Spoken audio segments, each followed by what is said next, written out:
Moving to Denver and wondering where you can actually afford to live without sacrificing safety, schools, or a sense of community? You're not alone. People coming from California, Texas, and even the East Coast sometimes have a sticker shock at the prices around Denver. But today we're going to give you 5 neighborhoods where you can actually afford to live without sacrificing any of the things I mentioned. Let's go.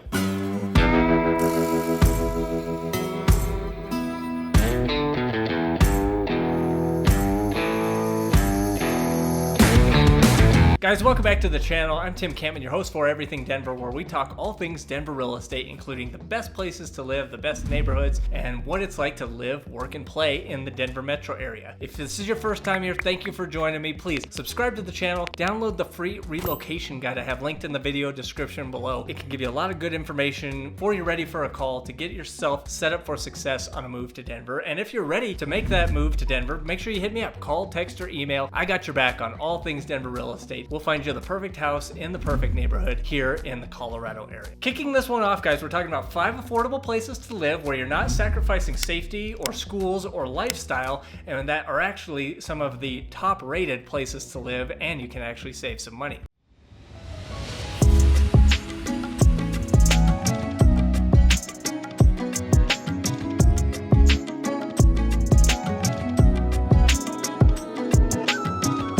Number 1, we're going to talk about Elizabeth, Colorado. Now, this is one of our rural communities out on the southeast corner of the Denver metro area, just to the east of Parker, where your dollar does go further. Now, I mentioned this is kind of a rural area, but they're building a lot of suburban development in this particular pocket. So you can save $50,000 to $75,000 on a new construction home versus what that same home would be costing in the Parker or the Castle Rock area. And to be honest, Elizabeth is probably going to be the next Parker, the next Castle Rock, as they continue to build it out, continue to offer more local amenities. But for now, it's a hidden gem and has a lot of quiet value here in this particular area. So you're going to have good schools, you're going to have a good sense of community in this particular neighborhood. And depending on what you're looking for, if you want something with acreage where you can have horses and goats and chickens, this is going to offer a lot of those options. But if you're looking for just something that's suburban but more affordable, like I said, this Elizabeth area is going to be perfect for that. Now, cons to this area, it is quite a ways away from Denver. So if you need to commute to, say, the Denver Tech Center or the interior of Denver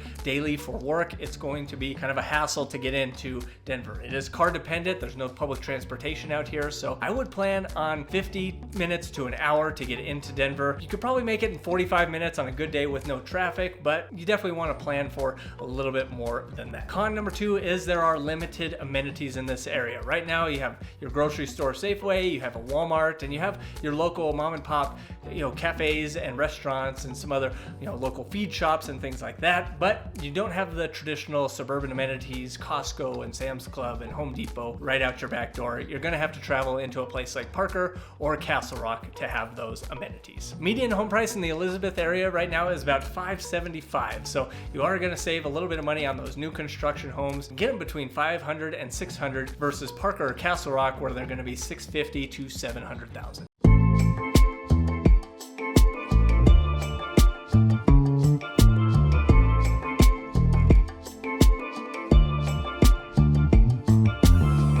Next up is the town of Brighton. Now, this is about 25 minutes north and northeast of Denver, north of the Commerce City area. And this is a great place if you're looking for value. Again, it's going to have a safe community feel. You're a little bit further from the Denver metro area. So again, if commuting is on your list, this is not going to be as far as Elizabeth, but it's still going to come with a longer commute. There is also a lot of new construction happening up here as well. And if you're, looking for a place and the interest rates still have you a little bit worried, as high as they are, a lot of these new builders are offering incentives to get that interest rate down and to make the payments more affordable. So homes in the Brighton area right now are starting around a $525,000 price point for your average single family home, which is a great value compared to the $600,000 that it is kind of on the interior of Denver. And you're getting more for your money in this area as well.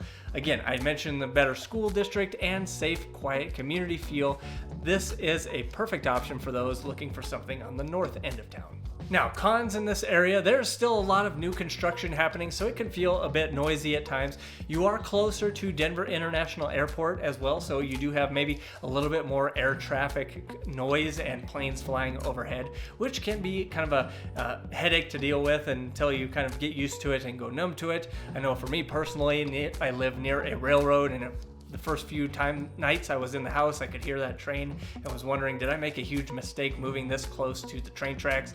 Now I can't even hear it. It's just white noise at this point. So that can be an issue for somebody, but as you get used to it, you really don't notice it quite so much. And given that this area is kind of a little bit further north and a little bit further to the east of Denver, it can be fairly windy, and sometimes you can get a little bit more severe hailstorms in this area versus the interior of Denver that I have noticed.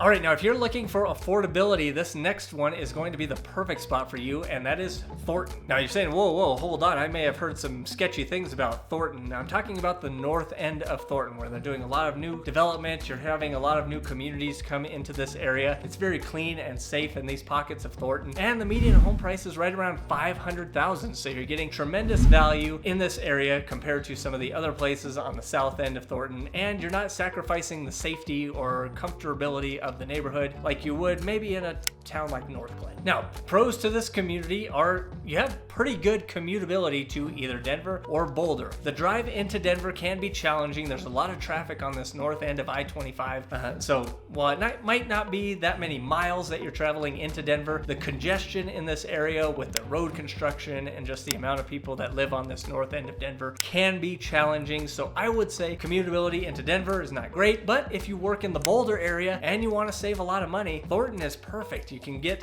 tremendous value for your money, live in a clean suburban area, and have quicker access over to Boulder without paying the median price of Boulder that's like $900,000 to $1 million for an average home. So tremendous economic value there. This community also does have public transportation down into Denver. So if you need to take the RTD, light rail, or buses down I-25 into Denver, you definitely can do that and have a benefit that Brighton and Elizabeth do not have.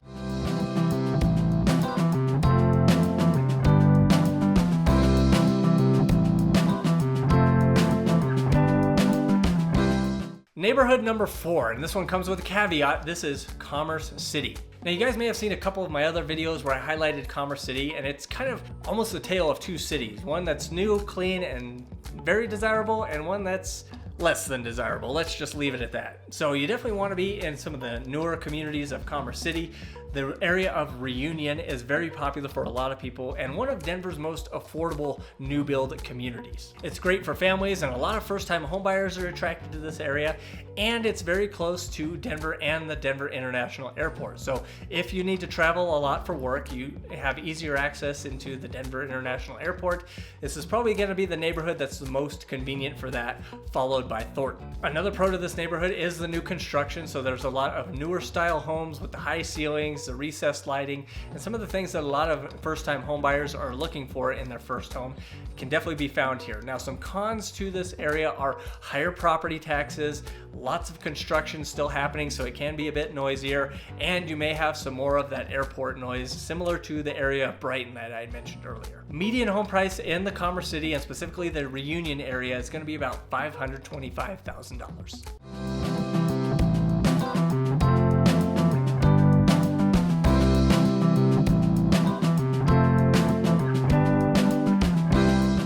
And lastly, we get to the community of Erie, Colorado. Now, Erie is one of my favorite neighborhoods on the north end of the Denver metro area. Very clean. It has somewhat similar feel to like a Castle Rock, just on the other side of Denver. On the north end, just past Thornton, you're going to find very clean and safe communities, lots of parks and trails, lots of stunning views of the Rocky Mountains in this area. So you definitely have a lot of things going for it. And it is still affordable, although prices are climbing fast. The median home price is approaching $600,000 $300,000 in this area of Erie. So while it does have a lot going for it, and it is very, very desirable and beautiful neighborhoods, prices are starting to climb. So you may be running out of time to find that perfect home in the Erie area for still an affordable price. And the other con to this area, while it is north of Thornton, that means the commute down into Denver can be challenging. 40 minutes, 45 minutes, and it can be up to an hour long, given that the congestion on this north end into the Denver area can be heavy at times. And if you are traveling to the Denver Tech Center,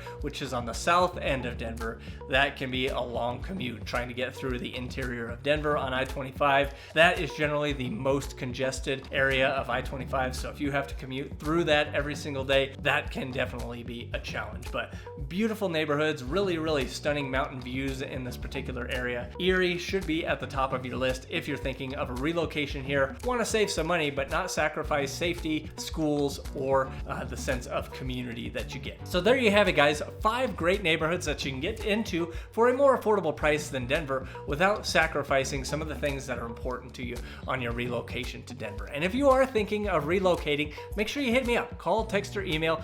I got your back on all things Denver real estate, and we'll get you set up for success on your move to Denver. Please help out the slowest growing channel on YouTube, and don't forget to like and subscribe while you're here.